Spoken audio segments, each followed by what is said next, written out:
Chinamen bowler Kuldeep Yadav మంచి ప్రతిభ ఆధారంగానే ఈ స్థాయికి చేరుకున్నాడని మరో స్పిన్నర్ పీయూష్ చావ్లా అన్నారు. ఐపీఎల్లో వీరిద్దరూ కోల్కతా నైట్ రైడర్స్ జట్టుకు ఆడుతున్న సంగతి తెలిసిందే. ఈ నేపథ్యంలో కుల్దీప్ తో కలిసి ఆడిన అనుభవాలను పీయూష్ చావ్లా ఈ సందర్భంగా గుర్తు చేసుకున్నారు. చావ్లా మాట్లాడుతూ, కుల్దీప్ ఎప్పుడూ అనుమానాస్పద బౌలర్ గా ముద్ర వేసుకోలేదు.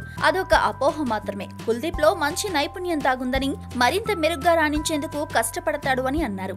ఇంగ్లాండ్ వేదికగా జరగనున్న వరల్డ్ కప్ లో చైనా స్పిన్నర్లు కుల్దీప్, చాహల్ మంచి ప్రదర్శన చేస్తారని చెప్పాడు. ఇటీవల కాలంలో కుల్దీప్ అద్భుత ప్రదర్శన చేస్తున్నాడని, వరల్డ్ కప్ లో కుల్దీప్ కు మంచి బ్యాట్స్మెన్ ఎదురైతే అది సవాల్గా మారుతుందని చావ్లా చెప్పుకొచ్చారు. మరోవైపు వరల్డ్ కప్ కు ముందు జరిగే ఐపీఎల్ లో ఆటగాళ్లు తమ ఫిట్నెస్ తో పాటు పని భారాన్ని సమీక్షించుకోవాలన్న కెప్టెన్ కోహ్లీ వ్యాఖ్యలపై కూడా చావ్లా స్పందించారు. మేమంతా ప్రొఫెషనల్ క్రికెటర్లుగా ఆడుతున్నాం. పని భారం కారణంగా శరీరం ఎలా మార్పు చెందుతుందో మాకు తెలుసు. కాబట్టి ఎంత శారీరక శ్రమ తీసుకోగలమో, ఎప్పుడు విశ్రాంతి తీసుకోవాలో మాకు తెలుసు అని చావ్లా పేర్కొన్నాడు. ఇక ఈ సీజన్ లో కోల్కతా నైట్ రైడర్స్ మంచి ప్రదర్శన చేస్తుందని చావ్లా అన్నారు.